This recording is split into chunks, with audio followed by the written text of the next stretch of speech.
Hi everyone, I'm going to try my very best to make this a very short and simple video. However, it will be very difficult, so just hang with me. The reason why I decided to record this video in the first place was because I noticed how a lot of people have been fretting on social media firstly, but secondly also how a lot of people have been posting on YouTube about what the best time management methods were approaching SPM, or how you should be handling this last phase approaching SPM, or even what you should and shouldn't do before SPM. So the reason why I really felt like it was necessary for me to post this video is because I realized how most of these videos were of students who achieved 9A pluses, straight A pluses, and exceptional results, exceptional outcomes truly. And the one question that popped out in my head was, who were likely to be these students who achieved these results to begin with, that they were able to give answers like relax or make sure that you get enough sleep. Of course, enough sleep is important, but things like play video games to relax in your mind, or go for a jog and do sports and like sit down and have coffee talk conversations with your friends and etc.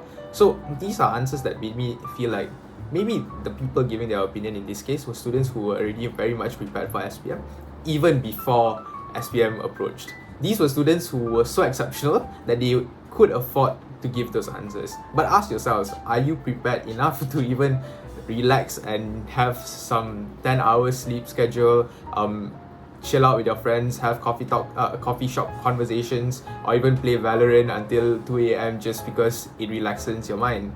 So if you are that prepared, then probably this video shouldn't be for you, because you should be prepared for SPM anyways. But if you aren't and you can accept that maybe relaxing isn't what you're supposed to be doing at this final phase, then stay tuned. So I've separated it into two parts for this video. Firstly, I'm going to talk about what to do before you sit for your papers, and secondly, I'm going to talk about what you're supposed to do right before your test. And as a clarification, two things. Number one, none of these things are perfect solutions to whatever problems you are facing, and most definitely they aren't going to assure you some straight A plus outcome or straight A's outcome for the matter. It just means that here's what I feel time management should look like for you in this final phase. But secondly, to clarify why I'm speaking in this sense. Surely I'm not some straight A plus amazing genius student. I'm just a casual student, really chill.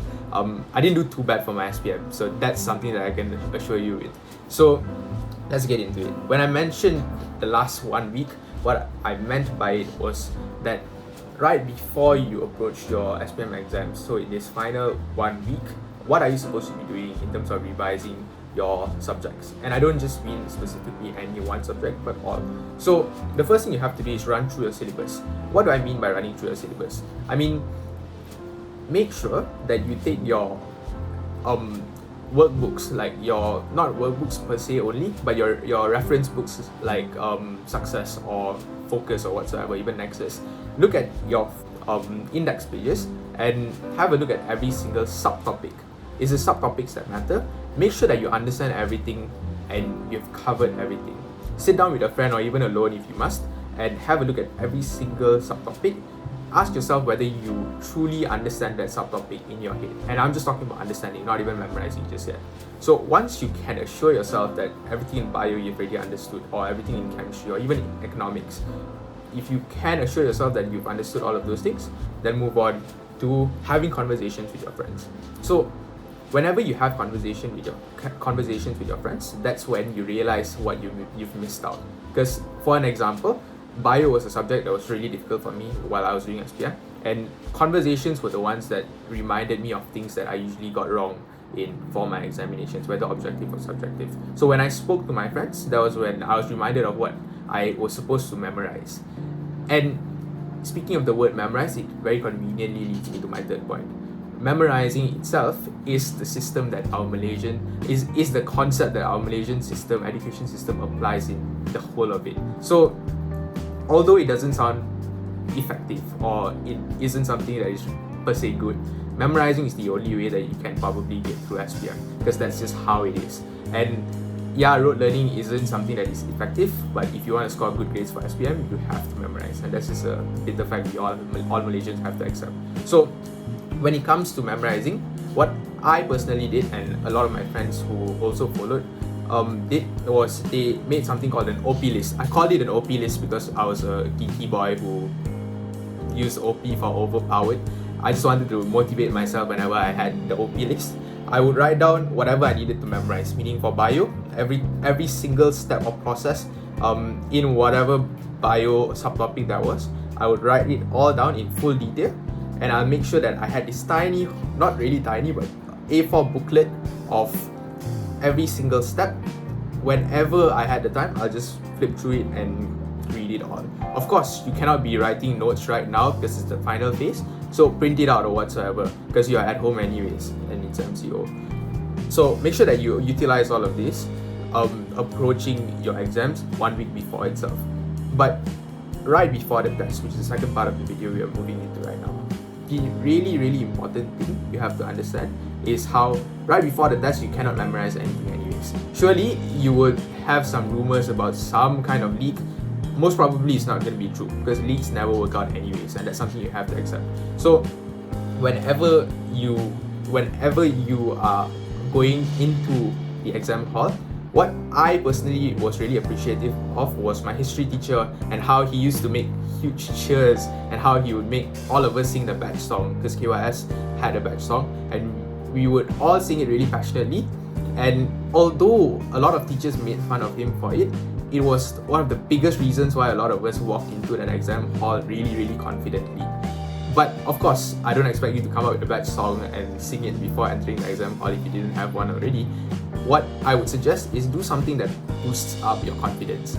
In my case, whenever that teacher didn't turn up, for instance, I would listen to a song because we were allowed to bring our phones. So I listen to a song, put it in my ears, and listen to it. Usually an EDM song because that's usually something that's more of a mood booster. So after listening to those songs, then I would feel much better, and walking into that hall would just give me a little bit more of confidence to allow me to just articulate more when I answer questions. Of course, not everybody has that similar approach towards how they boost their own confidence. Whatever floats your boat, floats your boat. Let it be your own way. Keep it to yourself if you must. Share it with your friends if you have to. And the reason why I say this is really important is because memorizing the last minute might help you if it's exactly what you're memorizing for. But when there are tweaks, you tend to forget, and that's something that you will always regret when you enter the exam hall. So remember that the last 1 week is the most important 1 week, because if it means that you have to go and rest and relax, go ahead and do so. But make sure that it doesn't cloud your mind so much to the extent that you forget what you're supposed to remember. A lot of times, exceptional students tend to make that mistake of forgetting things just because they felt as if they've already remembered it for long enough. Because forgetting can happen anytime, and you don't want that to happen during your SPM examinations. Hopefully this video has helped you enough, and make sure that you stop watching YouTube videos and whatever that is going to deviate your concentration. So you focus on your exams. Once it's all done, and you can relax as much as you want. Have fun.